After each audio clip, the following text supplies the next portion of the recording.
Assalamualaikum warahmatullahi wabarakatuh. Kembali lagi di SD Darul Hikam 2 Channel. Nah, kali ini saya kedatangan tamu dari tenaga pengajar di SD Darul Hikam 2, yaitu tenaga pengajar pendidikan agama Islam, yaitu ada Pak Nasruddin. Assalamualaikum Pak. Waalaikumsalam Pak Faisal. Oke, gimana kabarnya Pak? Alhamdulillah, Masya Allah. Sehat walafiat. Faisal gimana? Sehat? Alhamdulillah, luar biasa. Allahu Akbar. Oke. Sangat semangat sekali. Luar Faisal. biasa. Oke, Sobat DH. Nah, sudah pada tahu ya, Pak Nasruddin ini adalah salah satu tenaga pengajar di sekolah kita. Nah, beliau akan sharing hari ini mengenai materi yang mungkin banyak dari Sobat DH sekalian yang menanyakan apa itu tasmi ya. Nah, kali ini kita akan ngobrol-ngobrol santai dengan pakarnya ya mengenai tasmi itu. Baik Pak, kita mulai. Oke, siap. Nah, Ini Pak Faisal, boleh? oh iya boleh, silakan kita buka masker ya biar suaranya terdengar jelas. Insya Allah kita sudah melaksanakan swab secara rutin. Oke, baik Pak. Nah, yang pertama itu banyak nih dari Sobat DH di rumah ataupun yang menyaksikan video ini yang menanyakan tasmi teh apa itu Pak? Baik. Tasmi teh naon eta teh Pak? Gimana Pak? Baik Pak Faisal, Bismillahirrahmanirrahim. Sobat DH semuanya, Alhamdulillah pada kesempatan kali ini SD Darul Hikam 2 punya terobosan baru yang namanya program Tasmi Al-Quran. Wih, Masya Allah ya. Mantap nih. Program Tasmi Al-Quran sendiri Pak Faisal itu adalah sebuah program di mana untuk percepatan anak-anak dalam menyelesaikan hafal Al-Qurannya. Jadi di sana Tasmi sendiri dilaksanakan secara tidak terjadwal. Beda dengan munakosyah. Kalau munakosyah terjadwal, sedangkan tasmi tidak terjadwal. Kapanpun Siap. bisa. Nah, ketentuannya bagaimana? Ketentuannya adalah tasmi dilaksanakan ketika ada anak yang sudah menyelesaikan hafal Al-Quran bersama guru Al-Qurannya dan plus sudah murojaah hafalan Al-Quran dengan guru Al-Qurannya, maka dia berhak untuk mengikuti tasmi sendiri. Di mana pada saat teknis kegiatannya, tasmi itu adalah memperdengarkan hafalan Al-Qurannya di juz tertentu, semua surat dari mulai surat yang pertama sampai terakhir di juz tersebut. Contohnya kita ambil juz 30. Juz 30 mulai dari surah An-Naba sampai dengan surah An-Nas. Nah, begitu Pak Faisal. Siap. Nah, itu ya untuk pembuka tasmi itu. Jadi tadi ya, tasmi itu tidak terjadwal ya. Jadi kapanpun kalian siap, hubungi Pak Nasruddin ya, dan guru Al-Qur'annya terlebih dahulu. Betul. Pak Nasruddin, ya. Konfirmasi dulu guru Al-Qur'annya. Nah, betul. Pak Nasruddin. Siap. Dan ketentuannya tadi harus sudah selesai hafal Al-Qur'an dan sudah selesai murojaah dengan guru Al-Qur'annya. Nah, itu. Jadi kalian ada tahapannya ya. Pertama ke guru Al-Qur'annya, ketika sudah murojaah, sudah beres. Nah, boleh ke langkah berikutnya. Nah, baik Pak. Yang berikutnya nih, tasmi itu yang berhak mengikuti tasmi itu siapa saja nih Pak? Baik. Yang berhak mengikuti tasmi Al-Qur'an itu yang pertama adalah dia siswa yang sudah selesai menyetorkan hafalan Al-Quran dan sudah selesai murojaah hafal Al-Quran bersama guru Al-Qurannya. Kemudian setelah itu guru Al-Quran tersebut bisa merekomendasikan kepada anaknya mau ikut tasmi atau munakosyah. Kalau tasmi tidak terjadwal, misalkan nih Pak Faisal, bulan Oktober hari ini sudah selesai hafal Al-Quran, menyelesaikan hafal Al-Quran plus murojaahnya. Siap. Sedangkan jarak ke munakosyah itu masih lama, di bulan November, pertengahan November. Maka dipilihlah atau ditawarkan mau tasmi atau tidak. Dimana tasmi sendiri tadi seperti itu konsepnya. Siap. Nah, itu ya mungkin. Jadi kita tinggal pilihan mungkin Pak ya, menunggu munakosah, ada jadwalnya di bulan-bulan tertentu, ataupun tasmi yang kapan saja ketika kita siap sudah menyelesaikan syarat-syaratnya kita bisa laksanakan gitu Pak ya? Ya betul, seperti itu. Siap. Nah terus Pak, ada pertanyaan juga, ini teh bedanya tadi kan tasmi dengan murojaah, kan sebelumnya nih program baru ya untuk tasmi ini di SD 2. Betul. Nah yang secara garis besar atau intinya perbedaannya apa sih Pak antara munakosa dan tasmi? Ya. Perbedaan secara garis besarnya yaitu di pengetesan. Oke. Di saat pengetesan, tasmi itu memperdengarkan dari awal surat di juz tertentu sampai akhir surat. Kalau tasmi. Kalau munakosyah itu penguji memberikan pertanyaan, 4 pertanyaan, dan dijawab oleh peserta munakosyah. Jadi kalau dari sisi penilaian lebih objektif mana, kayaknya lebih bagus tasmi. Kenapa? Karena dari awal surat dari ayat 1 sampai dengan akhir surat dari ayat 1 sampai akhir itu dibacakan semuanya Faisal kepada para penguji nantinya. Dan untuk KKM-nya sendiri tasmi Al-Quran, insya Allah KKM-nya tahsinnya 76 dan hafalannya pun 76. Begitu Pak Faisal. Nah, luar biasa ya informasinya. Nah, kemudian ada menarik ini ngobrol-obrolan ini Pak. Pernah pengetesan tasmi itu ada yang hal-hal yang mungkin sampai siswa itu jenuh atau bagaimana nih Pak? Kan mungkin lama ya, satu juz harus menyelesaikan dalam 1 kali duduk. Nah, bagaimana tuh Pak?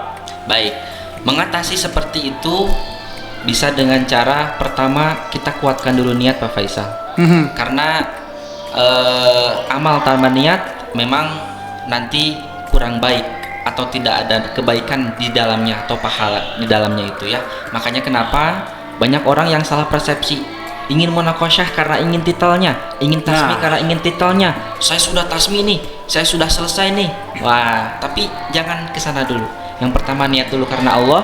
Semata-mata kita ingin menjadi hafiz Quran, yang mana kita ingin mensyiarkan salah satu sunnatullah yaitu menjadi para penghafal Al-Quran. Dan lebih baiknya lagi nanti kita bisa mengamalkan, menjaga terus-menerus hafal Al-Qurannya. Kemudian yang kedua, biar tidak bete mengenai Faisal ya dan tidak jenuh, kita fokus pada hafalan kita. Jangan sampai kita memikirkan hal-hal yang negatif, apalagi hal yang seperti itu bisa jadi mengedonkan pikiran kita sehingga apa yang sudah kita persiapkan itu menjadi hilang semuanya, buyar ketika dites itu. Nah, itu dia. Begitu Pak Faisal. Siap. Nah, kan itu namanya anak mungkin Pak ya. Kadang misalkan apakah ada rehatnya dulu Pak? Gimana Pak? Atau gimana itu? Penguji nanti akan memberikan yang namanya kesempatan untuk istirahat sejenak, bisa dengan minum atau mengambil konsentrasi penuh kembali dengan duduk siap ya. Agar apa? Agar anak tidak jenuh dan penguji juga sadar ketika tasmi itu memerlukan energi yang luar biasa, konsentrasi yang luar biasa, sehingga setiap 3 kali surat setelah dibaca akan dikasih kesempatan untuk istirahat sejenak dan minum dulu. Siap. Nah, mungkin untuk surat-surat panjang mungkin Pak ya. Betul, kalau surat pendek 3 kali mah ya. Nah, untuk juz 30 mungkin bisa jadi hanya setengahnya saja. Oke. Atau cuma 2 kali dikasih istirahatnya. Begitu Pak. Siap. Nah, itu ya Sobat DH untuk informasi beberapa tasmi. Nah, terus Pak ada yang pertanyaan unik nih mengenai tasmi. Kan itu hampir lama ya, mungkinnya 1 kali duduk. Ya, nah, betul.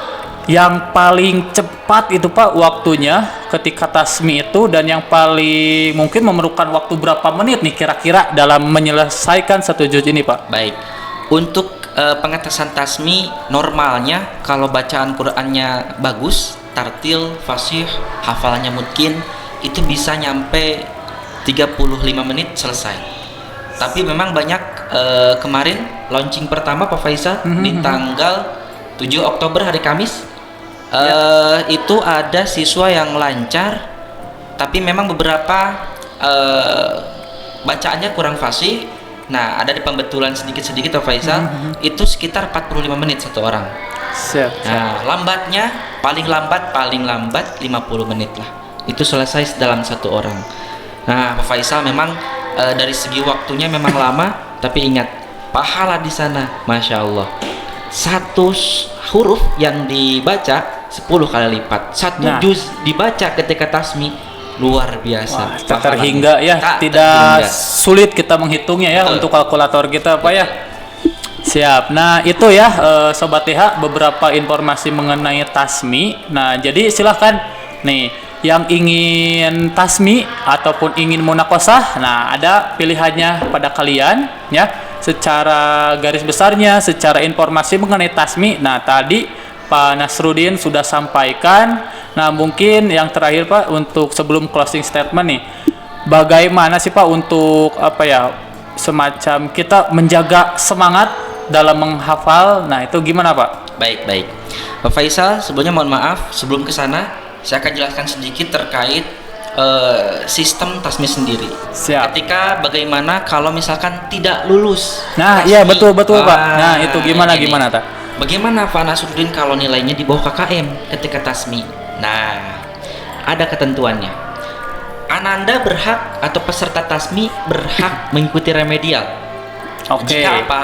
Jika dari 3 surat dari total 1 juz itu, di juz tertentu itu ada 3 surat yang nilainya di bawah KKM, maka juri berhak menawarkan atau memberikan remedial kepada peserta tersebut. Tapi kalau lebih dari 4 atau sampai 5 itu tidak berhak, tapi harus mengikuti lagi tasmi dari awal.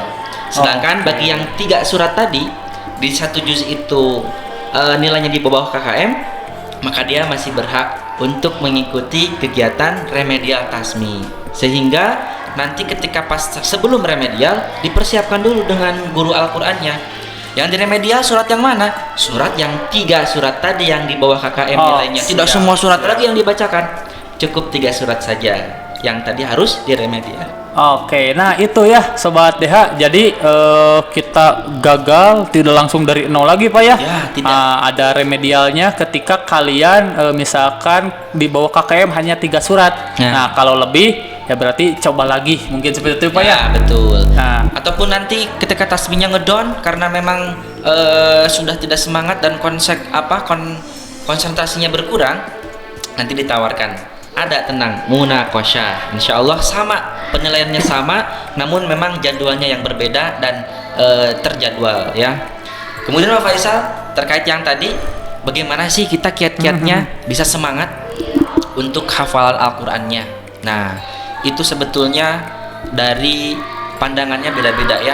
Banyak sekali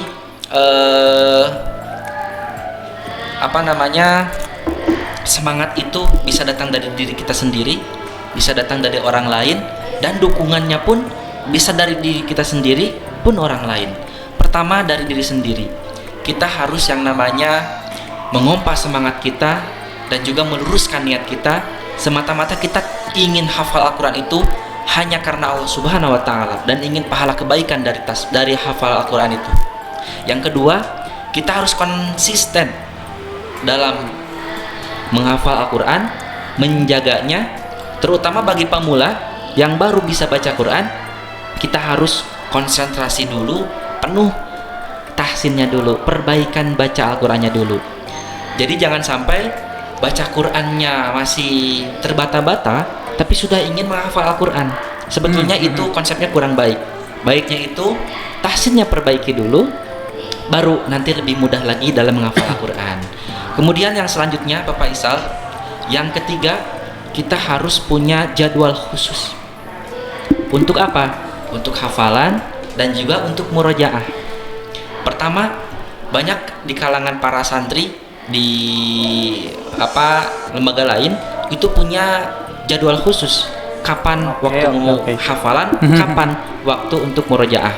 Dan yang lebih luar biasanya lagi, jadi dikonsistenkan di mana setiap ayat yang dihafal itu langsung diamalkan. Baik diamalkan dalam sholat ataupun pengamalannya itu lewat kesehari-hariannya dengan cara mentadaburi Al-Qur'annya yang sudah kita hafal, lalu maknanya kita gali dan langsung diamalkan dalam kehidupan sehari-hari.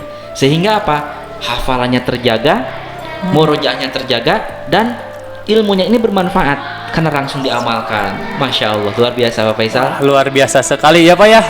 Sangat menarik ya, dan sangat luar biasa di balik semacam kalau bahasa duniawinya ini sangat prestisius sekali ya. Betul. Nah, kalau ukuran kita ya penilaiannya. Tapi di balik itu ada yang sangat luar biasa ya, penilaian dari Allah Subhanahu wa Ta'ala Pak ya. Itu dia. Beribu-ribu bahkan ya tidak terhingga ya. Kita tidak bisa menghitung pahala yang didapatkan yang diberikan pada kita. Nah, itu Sobat DH mengenai tasmi. Nah, oke, yang terakhir mungkin Pak, closing statement untuk Sobat DH semua gimana Pak? Baik.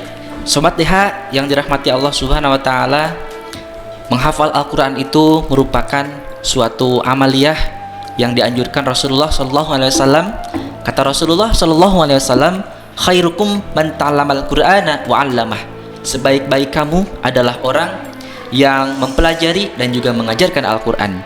Dengan cara kita menghafal Al-Quran, kita sudah belajar Al-Quran. Dengan cara kita murojaah, kemudian kita cara diamalkan, berarti kita sudah mengamalkan dari Al-Quran tersebut. Nah, maka dari itu, Sobat DH semuanya, mari kita semuanya bersemangat untuk terus menambah hafalannya dan juga menjaga hafalannya. Dan yang paling penting adalah tetap semangat dalam mengamalkan dan istiqomah dalam kebaikan, khususnya dalam menghafal Al-Quran. Itu Pak Faisal mungkin ya. Siap, terima kasih Pak Nasruddin. Insya Allah ya, mudah-mudahan Sobat DH, nah ilmunya insya Allah sangat bermanfaat sekali ya. Nah, dan ini menjadi informasi juga bagi seluruh warga SD Darul Hikam 2, ayah bunda, dan termasuk Sobat DH semua. Nah, jadi silahkan dipersiapkan, mau itu tasmi ataupun munakosah, silahkan bisa kalian maksimalkan, mau pilih yang mana. Yang penting maksimal dengan tekad yang bulat bahwa kalian insya Allah bisa mencapai di posisi tersebut. Nah, mungkin itu saja Pak Nasruddin. Baik. Terima kasih untuk kehadirannya hari ini. Alhamdulillah, sama-sama Pak Faisal. Mudah-mudahan bermanfaat, dan Sobat DH semua yang menonton ini mudah-mudahan tetap senantiasa terjaga hafalannya, termotivasi terhadap teman-temannya yang sudah ditasmi ataupun di munakosah sebelumnya. Terima kasih. Tetap jaga kesehatan di rumah. Jangan lupa subscribe channel YouTube sekolah ya, sebagai bentuk dukungan pada sekolah dan agar channel YouTube ini dapat menjadi wadah bagi kalian sebagai perpustakaan digital. Bisa kalian akses, silahkan, ada materi pembelajaran dan yang lain-lainnya insya Allah ya. Terima kasih. Wassalamualaikum warahmatullahi wabarakatuh.